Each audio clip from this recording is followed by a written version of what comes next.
Hey there, Heather Boyd Wire here, and today it's Tip Tuesday. Today I'm going to show you how to make a wire name pin.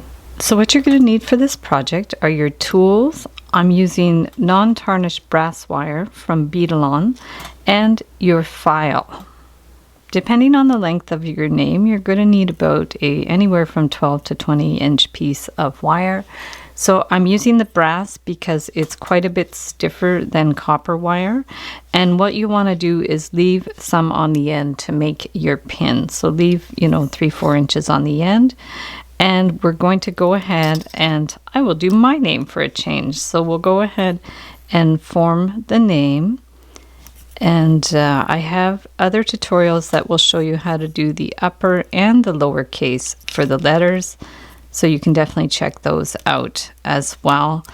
And it was really nice. One of my viewers, Ben, made a little list of at what time frame each letter is in the video. So you can, if you just want to see a specific letter in the video, you can flip ahead and find the specific letters that you need. So that was really helpful. Thank you, Ben, for doing that. I really appreciate it.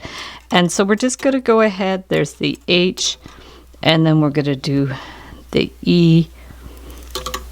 And letters just take practice, so don't get frustrated if you're just starting out and you have trouble making them.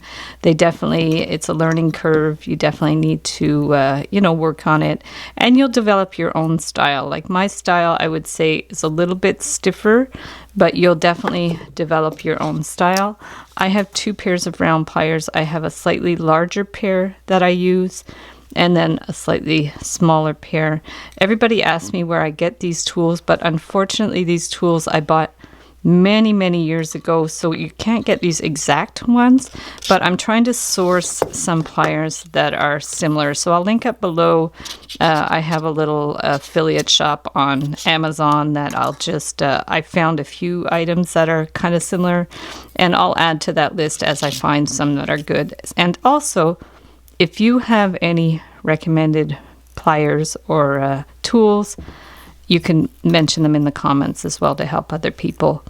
And you can also join the Wire Art and Jewelry Makers Club on Facebook, because we share lots of ideas on supplies and designs and all kinds of things. So that's a great group for support fellow jewelry and wire artists. So now we're getting over to the H. It's coming along. My husband also does this lettering, and I remember he made my name many, many years ago when we met. We met 30 years ago. I actually learned how to make wire art from him because he makes little bicycle sculptures. You'll see those in our Etsy shop. And when we met on the streets of Montreal, and I was selling hand-painted buttons, and he was selling his wire bikes. And so that's how I got started on the wire. And I've been doing it many, many, many years. So there we're coming up to the E. It's coming along. If they're not exactly the same size, like that E's a little bit bigger, it's not really a big deal. And I think I did cut my wire too long as usual, but I tend to do that because, especially for the names, you really do not want to run out of wire. So there we go. And then we'll just do the R. And I'm not going to bother doing a fancy icon on the end. I have other tutorials for names where I've done like little hearts, little painter's palettes, little dog paws, all kinds of things. And I'm continually working on the names. So a lot of people ask me for custom names, and I get to them when I can, but I definitely, have to pace myself with that. So there's Heather. And then what you need to do for the pin is we need to form some kind of hook. So what I'm going to do for that is I'll just bring this up. Okay, and then in that case, like if I was going to do a little icon on the end, I could do an icon and then just put the little hook thing. But just to keep it simple, I'm just going to you have to make a little hooky thing to put the pin in. So what I'm going to do is just take this, I don't want to go too low or it's going to flip back and forth. So I'll just bring it up here. Okay, and just bring that down. And then see how I'm making like a little hook on the back.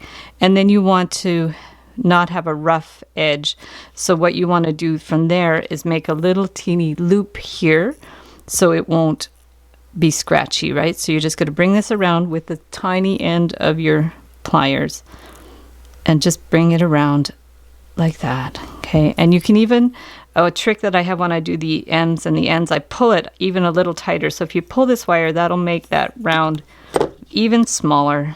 So you're going to get your pointy cutters and just give it a little pinch, bend it back and forth if you have to get it a little more. And then from there, we're just going to pinch it flat. So we're going to pinch that flat. So you've got like a little hook thing going there. You can pinch that in a little more if you want. And then you have to form your pin. So what you're going to do to form the pin, you can even move that out a little more if you want it more out. So for the pin, I'm going to start here, and we're going to make a somewhat of a spring. So we're just going to take this around, okay, and we're just going to bend it around. You could do it above, or you could do it below, whichever way is easier for you. So we're going to go around, and I think once is plenty. Like I said, this brass wire is great because it's stiff.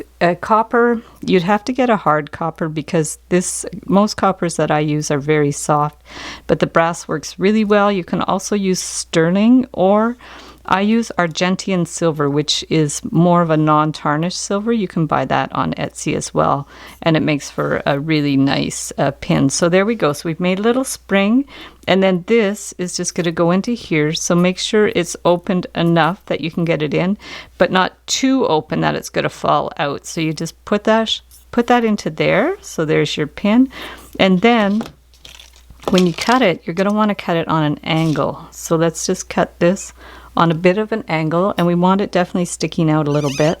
So there we go. There's our pin, and then of course you have to file it. So we've got, I'm just going to hold it like that, and we have our file here. So there's our file, and you can just, I find the easiest way to file is just keep the file on the table, and you kind of can rotate this around as you go. It's better to have the file fixed on the table because then it won't kind of vibrate around and stuff. So you're going to file your end, like rotate it and file it. So now your end is filed, and you're just going to be able to put it in here, and there's your little pin with your name. So thanks so much for watching the video. Give it a big thumbs up if you liked it. Be sure to subscribe to my channel for lots more wire art and jewelry making videos. Hit the notification bell to be notified when I go live and when I post new videos. And if you'd like to share photos of your wire work, be sure to join the Wire Art and Jewelry Makers Club on Facebook. I'll link it up below. And if you'd like to check out my wire work on Etsy, my husband and I specialize in wedding cake toppers and funky jewelry. I also have a mailing list, so I'll link that up below, and I'll send you my free Wire Art Essentials ebook. So thanks so much for watching, and we'll see you the next time.